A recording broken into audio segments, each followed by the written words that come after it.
वसुदेवसुतं देवं कंसचाणूरमर्दनं देवकी परमानंदं कृष्णं वंदे जगद्गुरु। श्री गोपाल कृष्ण महाराज की जय। माय बाबा, वेदात पुराणात 4 पुरुषार्थ सांगितले आहे: धर्म, अर्थ, काम, मोक्ष। धर्म म्हणजे 4 वर्ण सांगितले: ब्राह्मण, क्षत्रिय, वैश्य आणि शूद्र। प्रत्येकानं आपल्या धर्मानुसार चालणं हा एक पुरुषार्थ आहे। ब्राह्मणानं ब्राह्मणाचा धर्म आचरणं, क्षत्रियानं क्षत्रियाच्या धर्मानं चालणं, वैश्यानं वैश्याचा धर्म, शूद्रानं शूद्राचा धर्म आचरणं, हा एक पुरुषार्थ आहे। म्हणूनच श्रीकृष्ण महाराज गीतेमध्ये म्हणतात, अर्जुन स्वधर्म निधनम श्रेय परधर्मो भयावह।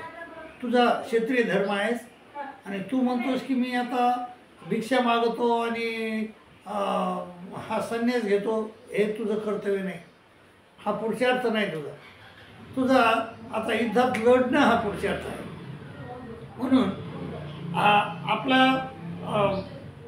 आपण धर्माप्रमाणे वागणं, आपल्या धर्माप्रमाणे, तर हा पुरुषार्थ आहे। अर्थ म्हणजे पैसा कमविणं हा पुरुषार्थ आहे। जीवनामध्ये जर जो माणूस संन्यासी असेल त्याचं जो ज्ञान असलं तर त्याला महत्त्व राहते, आणि जो ग्रस्थाश्रमी असेल त्याच्याजवळ जर पैसा असेल तर त्याला कोणी विचारते, नाही तर कोणी विचारित नाही। तर त्यामुळं अर्थ कमविणं म्हणजे पैसा कमविणं हा एक पुरुषार्थ आहे। धर्म, अर्थ, काम म्हणजे काम जीवन जगणं हा एक पुरुषार्थ आहे। आणि मोक्ष म्हणजे 5 म्हणजे 4 चतुर्विध कर्म फळ सांगितले: स्वर्ग, नरक, कर्मभूमी आणि मोक्ष। तो देवतेचा मोक्ष। 5 ते 9 देवतेचे स्थानाची प्राप्ती, कर्म म्हणजे सत्यकाय, सुकुट, क्षीराब्दी, अष्टभैरव, विश्वरूप आणि चैतन्य, ह्या 5 स्थानीच्या देवतेची प्राप्ती म्हणजे मोक्ष। बाबा, पण हे 4ही बी पुरुषार्थ आहेत ते इहलौकिक काम येणारे आहेत।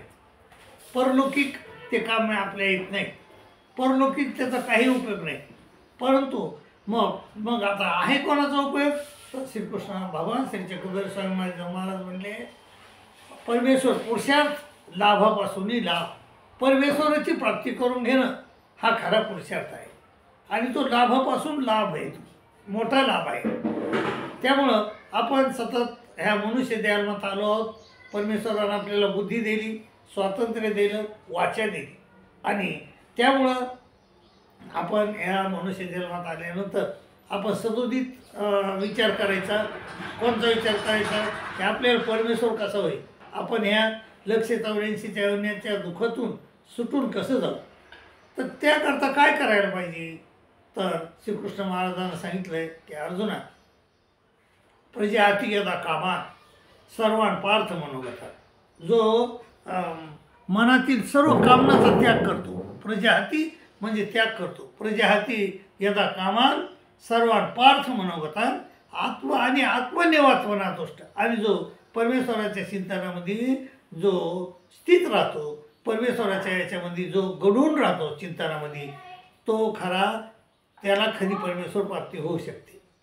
कोणाला बी परमेश्वर प्राप्ती होऊ शकत नाही ज्याला अनेक काम नाहीत। काम असते ते ऋतज्ञान प्रपदिन्ते देवता। श्रीकृष्ण महाराज म्हणले, जे कामुक लोक आहेत, काम असते तर त्याचे ज्ञान अपहृत झालेलं आहे।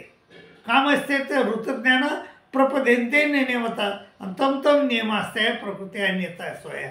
आणि यमयम तरुण भक्त सध्या तस्य अचलम सदा तामेव विद्यतामेव सदा युक्त तस्या राधनमी येते लभतेच तत कामा मय विहितायत।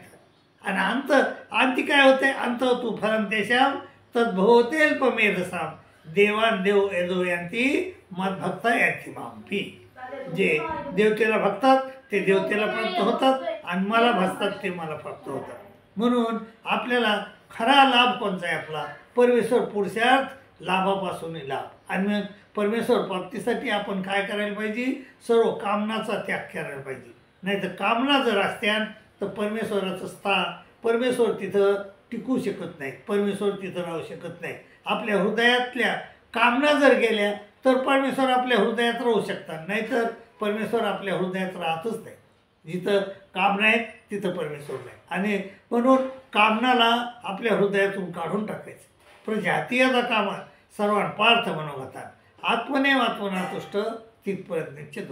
आणि तशा माणसाला परमेश्वर प्राप्ती होऊ शकते जो कामना विरहित झाला. बरं, नुसत्या कामना सोडून जमन का? नाही. प्रजातीयता कामात सर्वान पार्थ गतात आत्मनेव आत्मनातुष्ट तिथपर्यंत निश्चित. आणि दुसरं काय, दुःखे सोनदिग्ने म्हणा सुखे सुविधस्पुरा. दुःखात दुःखी व्हायचं नाही.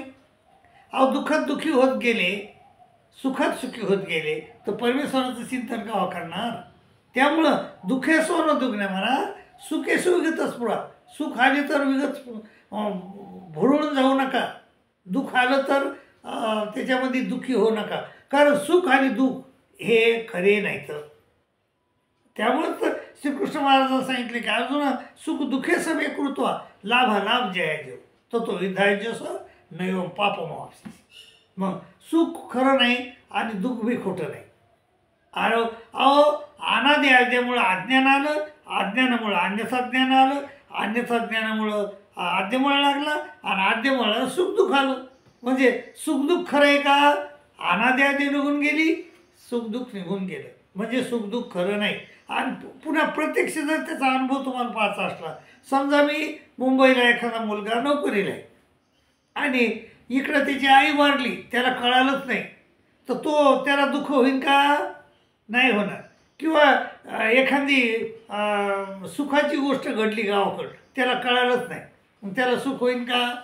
म्हणजे सुख बी खरं नाही आणि दुःख बी खरं नाही. त्यामुळंच तसे कृष्ण महाराज म्हणजे अर्जुन सुख दुःखे समे कृत्वा लाभालाभ जया जेव. सुख दुःख बाजूला ठेव, काय खरं नाही ते. सुखाला दुःखाला समान मान आणि लाभ आलाभ समान मान, जय विजय समान मान.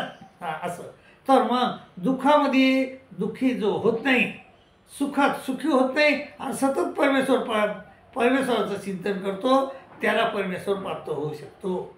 आणि परमेश्वर प्राप्त करणं हा लाभापासून लाभ, मोठा लाभ आहे. तो जीवनातला खरा लाभ म्हणजे परमेश्वर प्राप्ती करून घेणे. आता दुसरे ते काय म्हणले, दुःखे सोनदिग्ने म्हणा सुखे सुगतस्परा. आणि वितराग भय क्रोध. काय सोडायचं आहे? राग सोडायचा आहे, भय सोडायचं आहे आणि क्रोध सोडायचा आहे. अहो, राग म्हणजे आवड. जर तू आसक्ती असेल तर परमेश्वर कसा प्राप्त होईल तुम्हाला? त्यामुळं आसक्ती सोडणं गरजेचं आहे.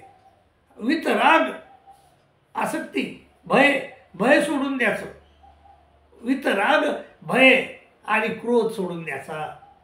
क्रोध हा एक अनाधिकार आहे, परमेश्वर प्राप्तीसाठी असलेला अनाधिकार आहे. तो बघा तुम्ही, आपल्याला 9 अनाधिकाराचे दृष्टांत दिले ते श्रीकृष्ण महाराजांना, आणि त्या दृष्टांताचं मी तुम्हाला शिडी बी तयार करून दिली. तू शे पात कावे, तू शे पात कावे, हे असे तू शे पात कावे असे 6 दृष्टांत आणि 3 जारसले भरलेले आणि देलुतले असे 9 दृष्टांत. म्हणजे ह्या 9 दृष्टांत म्हणजे अनाधिकाराचे दृष्टांत आहेत. तर त्या अनाधिकाराच्या दृष्टांत आपण बसलो न पाहिजे.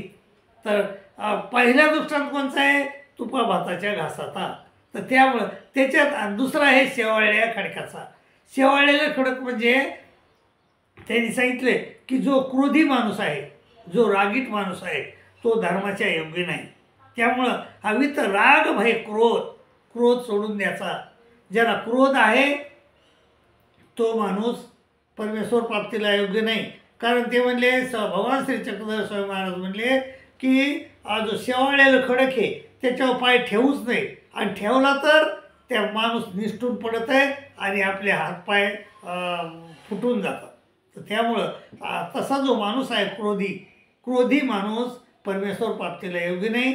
त्याला जर सांगितलं तर तो दुसरंच गोष्ट म्हणतो आपल्याला. त्यामुळं आपल्यामध्ये क्रोध हा अनाधिकार नसायला पाहिजे. वितराग भय क्रोधा स्थितधीर मुनिरिच्यते. जर जो भय राग क्रोध सोडतो तोच खरा परमेश्वर प्राप्तीला होतो. आणि परमेश्वर प्राप्ती म्हणजे भगवान श्री चक्रधर स्वामी महाराज म्हणले लाभापासून परमेश्वर प्राप्ती आणि लाभापासून लाभ. पुरुषार्थ तर खरा पुरुषार्थ कोणचा आहे? परमेश्वर प्राप्ती करून परमेश्वर पुरुषार्थ आणि लाभापासून लाभ, तो महालाभ आहे. पुन्हा काय म्हणले श्रीकृष्ण महाराज म्हणले अर्जुना, जो या दिशा स्वरूप होता ना तशा जागृती साहेब. जेव्हा सगळे लोक झोपलेले असतात त्यावेळेस त्या खऱ्या माणसानं जागलं पाहिजे, उठलं पाहिजे आणि परमेश्वराचं चिंतन केलं पाहिजे. या दिशा सर्व होताना तशा जागृती साहेब आणि यशाम जागृती होतानी सा निशा पश्यतो म्हणे. आणि जेव्हा सर्व जग झोपलेलं असते तेव्हा आराम, जागा असते तेव्हा तुम्ही आराम करा. आणि जेव्हा जग झोपलेलं असते तेव्हा मात्र उठा आणि परमेश्वर चिंतन करा. या दिशा सर्व होताना तशाम जागृती संयमी यशाम जागृती भूतानी सा निशा पश्यतो म्हणे. तर तसं जर असलं तर त्या माणसाला परमेश्वर प्राप्त होऊ शकतो, अन्यथा परमेश्वर प्राप्त होऊ शकत नाही असं. आणि परमेश्वर पुरुषार्थ लाभापासून लाभ, तो लाभ आपल्याला होऊ शकत नाही. पुन्हा काय म्हणले श्रीकृष्ण महाराज? पुन्हा श्रीकृष्ण महाराज म्हणले अर्जुना यदा सहरते चायन कुर्बंबानी सर्वचा. जो कासव असते ते संकट आले की आपले हातपाय चट माधात घेते, त्याप्रमाणे जो मुमुक्षु माणूस आहे ज्याला महालाभ पाहिजे, परमेश्वर पुरुषार्थ करायचा आहे आणि महालाभ प्राप्त करून घ्यायचा आहे, तर त्यानं आपले इंद्रिय ताब्यात ठेवले पाहिजे. जिथं संगदोष व्हायला पाहिजे. अध्यात्मनित्य काय म्हणते ते निर्माण म्हणजे अनासक्ती अनासक्त व्हायला पाहिजे, आसक्ती सोडली पाहिजे. निर्माण मोह जितसंग दोषा म्हणजे इंद्रिय ताब्यात ठेवली पाहिजे. अध्यात्मनित्य नित्य परमेश्वराचं चिंतन केलं पाहिजे. विनिवृत्त कामातून विनिवृत्त झालं पाहिजे. द्वंद्वने मुक्ता द्वंद्वातून मुक्त झालं पाहिजे. सुख दुःख संज्ञे सुख दुःखाच्या बाहेर गेलं पाहिजे. आणि मग असा अमोड झालेला माणूस मला प्राप्त होऊ शकतो. आणि त्या माणसाला खरा लाभ म्हणजे परमेश्वर प्राप्ती होऊ शकते. आणि भगवान श्री चक्रधर स्वामी म्हणले परमेश्वर पुरुषार्थ, परमेश्वराचा पुरुषार्थ म्हणजे जीवाचा पुरुषार्थ कोणता आहे? परमेश्वर प्राप्त करून घेणे हा खरा पुरुषार्थ आहे. परमेश्वर पुरुषार्थ आणि लाभापासून लाभ, आणि तो लाभातला लाभ आहे, मोठा लाभ आहे. म्हणून बाबू आपण मनुष्य देहामध्ये आलो. मनुष्य देह ही एक आपल्याला परमेश्वराने दिलेली, परमेश्वर प्राप्ती करता दिलेली संधी आहे, पुरुषार्थ दाखविण्यासाठी दिलेली संधी आहे. म्हणून ह्या मनुष्य देहामध्ये आल्यावर आपल्याला महालाभ प्राप्त करून घ्यायचा आहे. पुरुषार्थ करायचा आहे. आणि कोणता पुरुषार्थ करायचा आहे? परमेश्वर पुरुषार्थ, लाभापासून लाभ. नाही बाबा, पुरुषार्थ कराल, लाभापासून लाभ जो आहे परमेश्वर प्राप्ती, ती तुम्ही जोडून घ्याल अशी मी अपेक्षा करतो. आणि तुम्हाला ह्या जोडून विनंती मी करतो. आणि दुसरी विनंती करतो की हा जो आपला देवल ऑफिशियल चॅनल आहे याला आता फक्त 40 लोक कमी आहेत. तर तितकी मला मदत करा, तितक्यापर्यंत मला सहाय्य करा आणि हजारापर्यंत नेऊन घाला अशी विनंती करतो. म्हणून सबस्क्राईब करा, शेअर करा, लाईक करा अशी विनंती करतो. आणि तुमची रजा घेतो. दंडोत प्रणाम, दंडोत प्रणाम, दंडोत.